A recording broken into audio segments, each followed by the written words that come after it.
Welcome to the Book Show, a celebration of reading and writers. I'm Joe Donahue. Roddy Doyle's latest novel, The Women Behind the Door, is a powerful and moving mother-daughter story filled with struggle and redemption by the Booker Prize-winning author.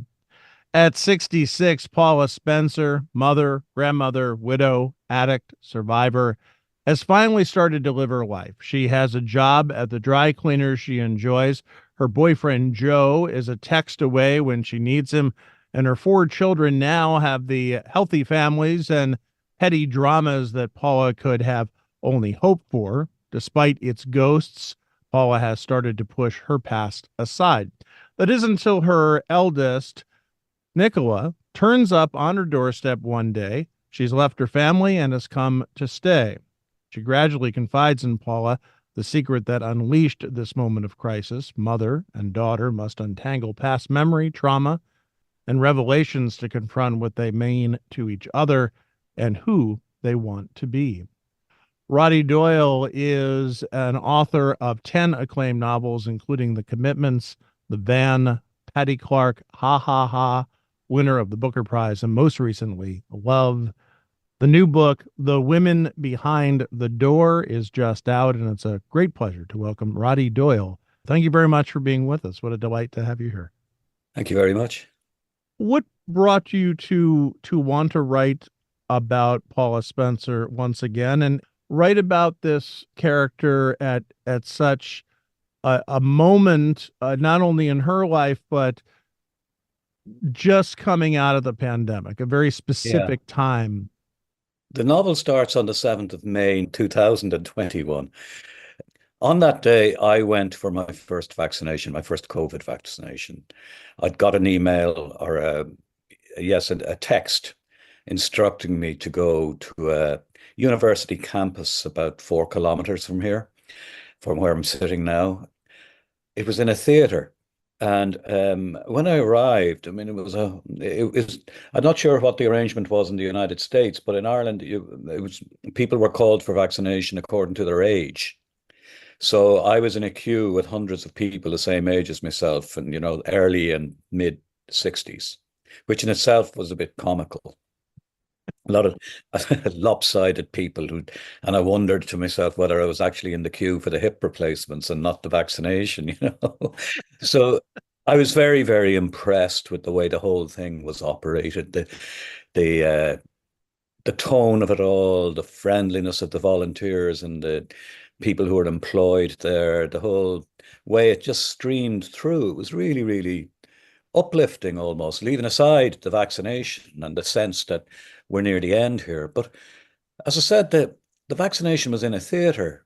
And, eventually the queue, I got into the foyer. And then I realized that actually the booths, for the individual booths where people were going in to receive their vaccination, were on the stage. And I had seen a stage version of The Woman Who Walked Into Doors, the first book with Paula Spencer in it, Hmm. on that stage about 20 years ago. And it was strange going up. It was kind of ingenious because if I'd been asked where will we put the thing, it would never have occurred to me to put it up on the stage because that's where the actors go. And yet this is what they were doing, and it did the depth of the stage and the physicality of the stage, the way it had been reinvented. But I was thinking of Paula, and I think when I was driving home after it, feeling a bit elated, feeling, the end is in sight, we're near the top of the hill, we'll be coming back down soon to some sort of normality. I began to wonder, how would she have seen what I'd just seen? And that's where the novel began to take shape. I began to think of her because I felt I can now write a novel because I think we're on the edge of a post-COVID world. I couldn't write a novel during the first year, couldn't start a novel because it just felt that every day the present was a different thing. Hmm. I felt, we're on the cusp now of maybe some sort of stability, and I can confidently start writing about the present day. And it just struck me as a good way to start the novel. I didn't at that point, I just took the odd note, but I began to wonder about how she felt about this, how she was. I did a bit of homework, did the audition, found that, well, she's 66 now, the same age I am now. Um, Where are the kids? Any of them living at home? How are things generally? The man she met at the end of the last book, does she still see him? What's he like? Does she have any new friends? How are, her sisters, her siblings, are they still alive or are they well? I began to, answer some of the questions, leave some of them unanswered, and the book began to take shape. The first part of the book is May 7th, 2021 is the timestamp, and the book goes Yeah. to different time periods. But uh, at the beginning, it is a look at her. We get caught up with her, and I just found it to be hilarious, the back and forth Mm. between her and this group of women that she goes with, because Yeah. that's just a hoot. Yeah. Well, I gave her a new friend called Mary, who isn't in either of the previous books. Mary sees Paula at her lowest, really. Paula has just got off the commuter train, having been cleaning offices, which she has been doing for a job. And she's physically so impaired that actually has difficulty walking home. Mm, And Mary sees this and offers her a job, basically. There's a part-time job going in the local dry cleaning business. So she starts working with Mary. And Mary to me represents the energy that Paula almost needs to get up every day. You know, the idea of going to work side by side with Mary is something to relish, not to dread, because Mary is outrageous and she's funny, and the two of them just bounce off each other. They're like, the two men in the balcony in the Muppets. yes, They're a bit like Statler and female. Waldorf. Yes. Yeah, they're like the female version, the two of them behind the counter commenting on the world as it goes by and comes in. So, and they basically, they just love each other. So they're great pals.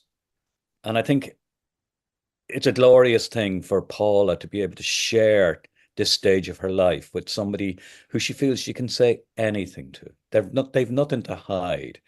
Mary just says, in a cruder way, I don't care. Right. Whatever happens, whatever I say, whatever I do, I don't care. And a bit of that rubs off on Paula. And Paula listens. I mean, that's key to this, is that Paula Yeah. listens.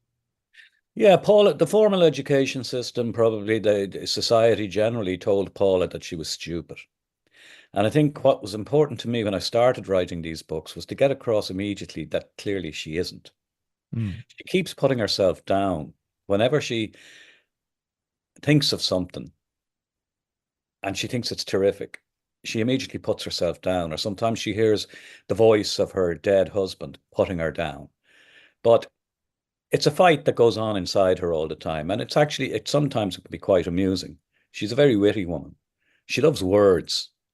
She loves messing around with words. When she's lying in a semi-fevered state, having had COVID, and she's lying in bed, phrases and that come to her that she learned in her geography class 50 more than 50 years before, right. and she has fun with them, you know. So yeah, I mean, one of the things, I mean, I was a high school teacher for 14 years, and one of the things that taught me very, very quickly that there are very, very few stupid people. Very, very few. Everybody is, depending on the measure, intelligent. Everybody. And Paula, in a way, part of the writing about Paula is Paula convincing herself that yes, she is intelligent, and that Mary sees that. Mary makes Paula laugh, Paula makes Mary laugh. Roddy Doyle is our guest in this week's book show. The new novel is The Women Behind the Door. It is published by Viking. So then we meet the eldest child. It's her daughter who Yeah. comes, and this is really where I mean, obviously this mother-daughter relationship is key to this. And I'm curious as to what you wanted to explore with these two women and the precarious position that they're put in, which is, I think, ultimately a surprise to both of them. Yeah. Um, there were a few things going on there. uh, some years ago, I'm not sure how long ago, a good bit before COVID arrived to entertain us, I was at a funeral. And like Nicola, Paula's daughter, I heard a man referring to his niece as she walked by, and he said, "She's hot." It was at the in a pub, in a bar after the funeral itself. And I was really, also appalled, stunned, shocked. Did I hear that? And I wasn't in a position to do anything about it because it was a funeral. The young woman herself didn't hear it, and I looked around, her parents didn't hear it, but I heard it, and the person sitting beside me heard it. And, I was kind of powerless, but it lingered with me. And at some point I thought, well, if there's an opportunity to use that, I'll use it. So I eventually did. It struck me as being a very powerful part of a plot. If Nicola heard her brother-in-law say that about her daughter, her 15-year-old daughter, as she walked past him, and Nicholas hears him and sees him say it and doesn't do anything about it. And I think that spins her back to her own teen years and her father looking at her in The Woman Who Walked Into Doors, the first book. And I just saw it as an opportunity for the two women to sit and have, I suppose, at times an excruciating conversation. Mm. And this was where COVID, which had such an awful period, but as a novelist, when I decided if Paula tells the world outside that she and Nicola have COVID and therefore they have to be quarantined in the house, just the two of them for 10 days, that's that struck me as being, and I used the word in an Irish kind of context, brilliant. I just thought, oh geez, that's a good day's work. I was delighted because it was almost as if I could just see the two of them sitting on chairs and talking. Now that's not what they do. They is a bit more fluid than that, but and the rest of the world is kept at bay. The interruptions are only in texts and WhatsApps, and but they can't get into the house. So it allowed that opportunity for the two women, mother and daughter, and a daughter who has really mothered the mother for decades. Mm. And I see Nicola almost like she puts on her armor every morning.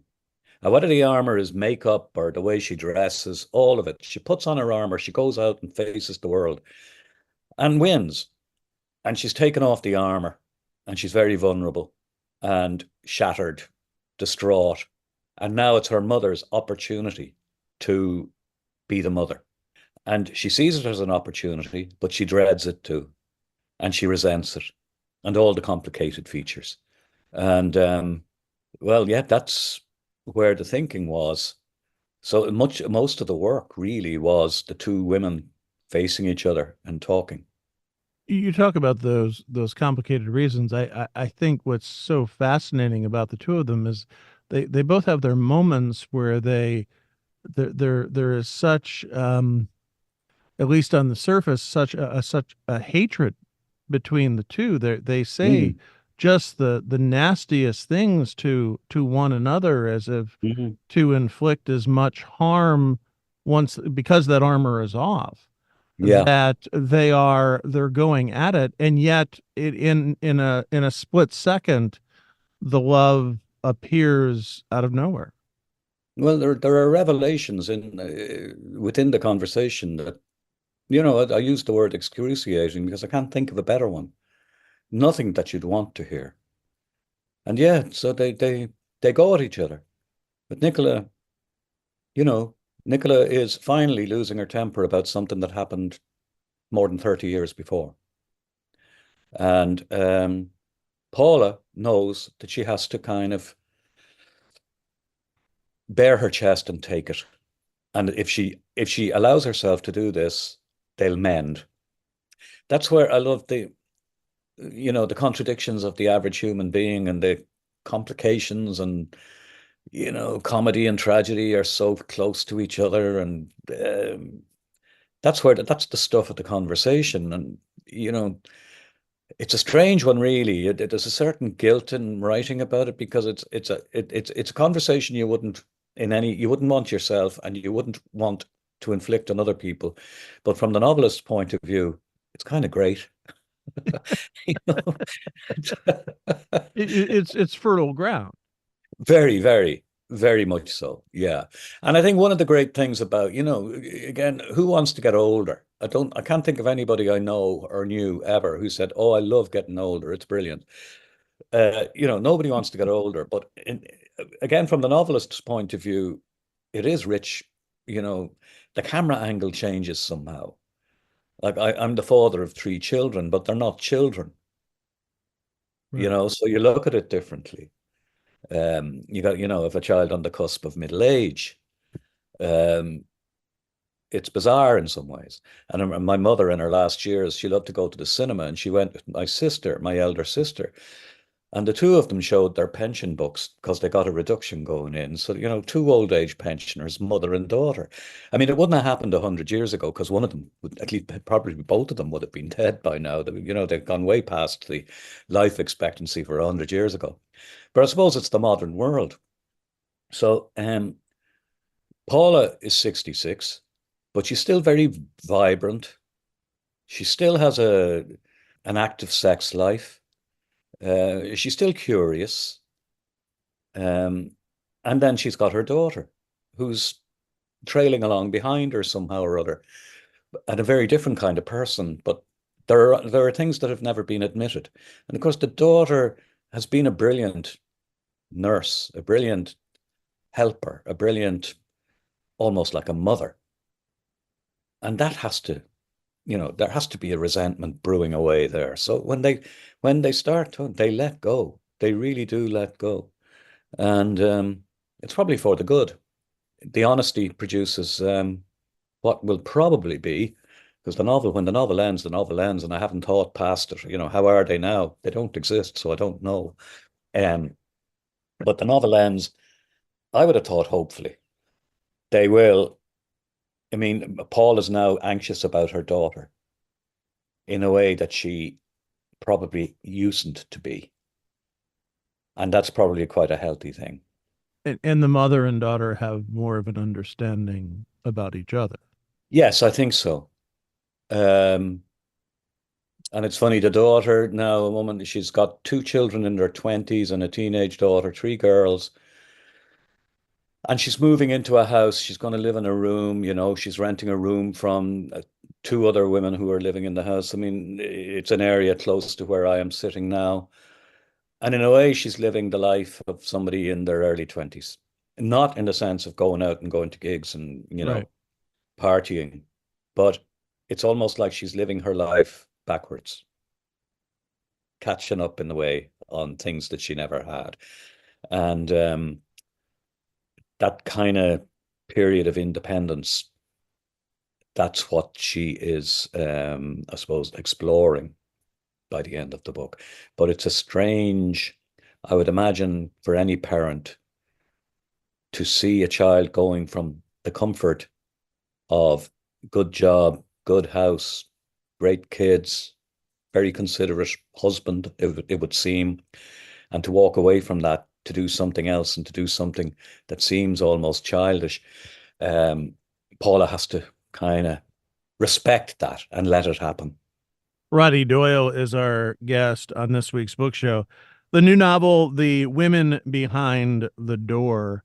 I'm the youngest of five boys, so I never went through this, but I've witnessed it now with my wife and her mother, and I will never understand the mother daughter relationship fully. It is it's a very complicated relationship that you seem to really put your finger on in a way that I find to be quite striking. I had a mother, had two sisters. They were older. I have a daughter. I see her with her mother. I've seen other women with their mothers and mothers with their daughters. And I don't know if I'm any more observant or less than other people, but I think it's when you're writing a novel line by line, particularly when it's a character like Paula. There are things I have in common with her. The age, we're both similar in age, both grew up in the same part of Dublin, so the geography is familiar to me, and these things help. But there are huge differences. Like she's an alcoholic, I'm not. She's a woman, obviously, I'm not. But so you have to be very careful. Every line has to be carefully examined. And I do that anyway, and when I'm writing anything, but I think in these books particularly, I have to be very, very careful. But I think about it quite a lot. I was a high school teacher from 1979 until 1993.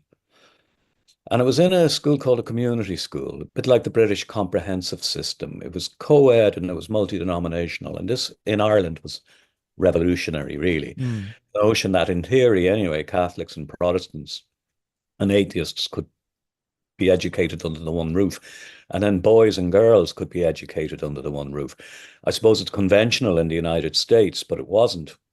And the school was only 4 years old when I went into it. So it still had if you like, the smell of fresh paint. And to me, the revelation, and it was a glorious one, was the contrasts and the similarities between the boys and girls. If it was a group of kids and the class sizes were huge in the early 80s, it got smaller and smaller, but I'd be a class of 38 children, which is a lot. It's a lot of names to remember, very quickly. Although it was easier, like half the girls were called Jacqueline, back then. All these teenage girls called Jacqueline because of Jacqueline Kennedy. Uh, but if there were two or three girls who were very keen to do well in, say, the state exams at the end of the year, they kind of dragged the rest of the class behind them.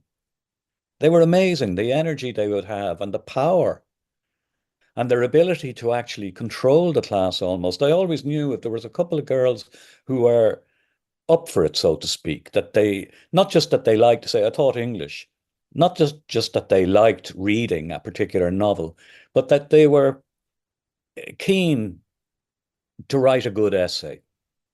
They were keen to look at any remarks I wrote at the end of the essay. They'd ask me questions about it. And that kind of diligence, I suppose, rubbed off. And like, but the boys, they were kind of cowed by the girls. It was just, um, it was marvelous. Because I went to an all boys school, the Christian Brothers, kind of rough place. Hmm. Um, Girls were suspect, warned against girls. They're only a distraction. Don't go near them. This is the world, Holy Catholic Ireland that I grew up in. And then to stand at the front of a room and observe this glorious life and the intelligence, and it had a huge impact on me. And I think I often still, I'd always feel grateful for it. But even, I left teaching 31 years ago, but sometimes it feels like yesterday because it still informs a lot of my thinking. So I was fascinated by this, and it's just because I had a great mom, Yeah, and just a wonderful mom. But man, I never swore in front of her, and to have these two women, just the profanity yeah, that you have just you have it to an art form, sir. Yeah, I yeah. just it is amazing. And what is woven together of these two women talking to each other is just lovely. God, great, great. Well, that's Ireland, that's Dublin. Yeah. My mother wasn't fond of what she called bad language, but um, when it was how would you say, when it was well timed or well presented, she would laugh. My father had a gift for inserting the expletive in exactly the right place and in the right tone. So I think I certainly learned a bit from my dad, so to speak.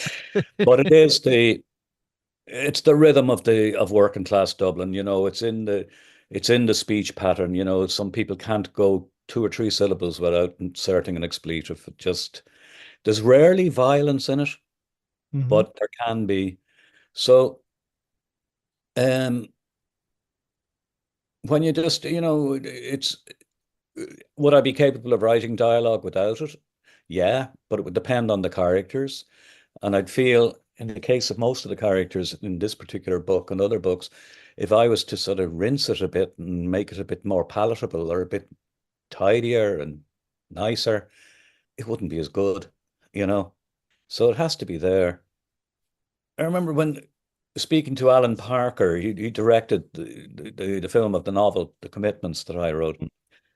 And he said when he let the cast, these young musicians from Dublin, none of them were, very few of them were professional actors. They were mostly musicians. And he said when during the scenes, he let them go, so to speak, he said there were way more expletives than there were in the actual script. Like I had undercooked it, so to speak. They threw they threw the ingredients back into the pot. So it's I'm not inventing anything, so to speak. I suppose, yeah, my books have a certain rhythm that's uniquely mine, but and all dialogue, no matter how realistic it seems, it's all a bit heightened, it's all edited, so to speak. But I do like to think that the when a character says something that people might be shocked by, it's because that particular character, Paula or Nicola or Mary or whoever else is in the book, would speak that way. Joe, Paula's boyfriend, I suppose we could call him, even though he's in his 70s, he would rarely, if ever, use bad language. The Women Behind the Door. The book is published by Viking. Roddy Doyle, it's always a delight to speak with Thank you. I you. thank you so much and so Thanks. enjoy our conversations. Thank you very, very much. Roddy Doyle's new novel is The Women Behind the Door. It is published by Viking. Thanks to our producer, Sarah LeDuc. Write to us at book@wamc.org. The latest on national productions programs is available via the Airwaves newsletter at wamc.org and on social media at WAMC Radio.